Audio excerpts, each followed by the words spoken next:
ஸ்ரீராம ஜெயம். M கண்மணி. பதிவு எண் 809. திண்டுக்கல். தலைப்பு 5.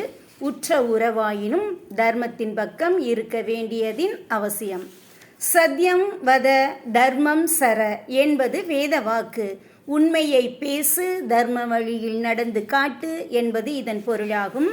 இந்த பொருளை மெய்யாக்கி காட்ட ஏற்பட்டதே ராமனின் அவதாரம். பரதன் சிறந்த ராம பக்தன்.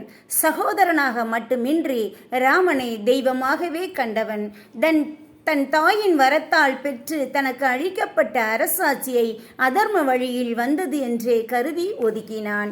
ராமனிடம் இருந்து பாதுகையை பெற்று அதனை அரச பீடத்தில் அமர்த்தி தான் ஒரு சேவகன் போல அரசு கட்டிலில் பற்றற்ற நிலையில் ஆட்சி நடத்துகிறான். காட்டில் ராமனிடம் இந்த நாடு எனக்கு முறைப்படி சொந்தமில்ல, சொத்தை அதர்மமாக பெற்று அதை தர்ம வழியில் ஆட்சி நடத்தினால் அது சிறப்பா என்ன என்று வினவுகிறான்.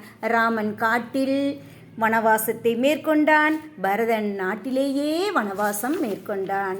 தர்மத்தில் இருந்து வழுமின் அதர்மம் தலையெடுக்கும். இதற்கு சான்றாக காட்டிலே ராமனும் சீதையும் வாழும் காலம்.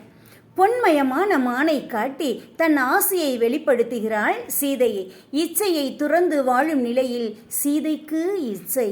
தர்மத்தை அனுசரித்து வாழும் ராமனின் அறிவோ பொன்மான் மாயமென தெரிந்தும் மனைவியின் ஆசைக்காக அவரை தர்மத்தில் இருந்து சற்றே விலகச் செய்கிறது.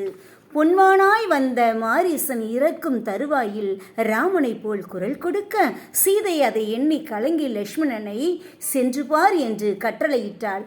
அதுவும் தர்ம நெறியில் இருந்து வழுவி அனைத்திலும் அண்ணனின் வார்த்தையை தெய்வ வாக்கென கருதும் லட்சுமணன் தன் தர்மத்தில் இருந்தே சற்றே நழுவி அவ்விடத்தை விட்டு செல்கிறான்.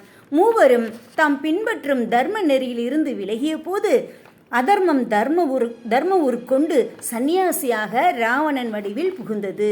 தர்மத்தை கடைபிடிக்க வேண்டும் என்ற எண்ணத்தை விட அதர்மத்தை தடுப்பவர்களுக்கு அதிக பலன் கிட்டும். அதற்கு ஜடாயு ஒரு உதாரணமாகும். ராவணனின் கொடுஞ்செயலை தடுக்க முற்பட்டு வீழ்ந்தது அது. மாமிச பச்சினியாய் இருந்தும் தர்மத்தின் வழியில் சிந்தித்து அதர்மத்தை தடுக்க முயன்ற ஜடாயுவுக்கு தன் தந்தைக்கு தன்னால் ஆற்ற முடியாத ஈமக்கடனை விசேஷ தர்மமாக எண்ணி ஜடாயுவுக்கு செய்து அது நற்கதி அடைய செய்தார் ராமபிரான். ராமனின் வழி சரண் அடைந்தோரை காப்பது. இதில் முக்கியமான சரணாகதி விபீஷணனின் செயலே. போர்க்காலத்தில் எதிரியின் பாசறையில் இருந்து வந்த ஒருவன் உளவாளியாக கூட இருக்கலாம். ஆனால் ஆபத்து வந்த நிலையிலும் தர்ம நெறி மீறாது அண்ணனுக்கு புத்தி சொன்ன விபீஷணன் தன் தர்ம நெறியை கேட்பாரின்றி சுய தர்மத்தை காக்க ராமனிடம் சரண் புகுந்தான். அவன் கோலம் கண்டு மனம் இறங்கி விபீஷணனை ஏற்க வேண்டாம் என்று சொன்னவர்களிடம் வாதிட்டு அவனை காக்க உறுதி எடுக்கிறார் ராமபிரான். ஆபத்து காலத்திலும் தர்மத்தில் இருந்து வழுவாத சிந்தனையை உடையவர்கள் இறைவனை சரணடையும் போது எந்த காலமாக இருந்தாலும் காப்பாற்றப்படுவார்கள் என்பதை காட்டினான் ராமபிரான். இந்நிகழ்ச்சியின் மூலம் உற்ற உறவாயினும் தர்மத்தின் பக்கம் இருக்க வேண்டியதன் அவசியத்தை பற்றி நாம் அனைவரும் தெரிந்து கொண்டோம். ஓம் ஜெய் ஸ்ரீராம், ஜெயராம், ஜெய ஜெயராம். நன்றி.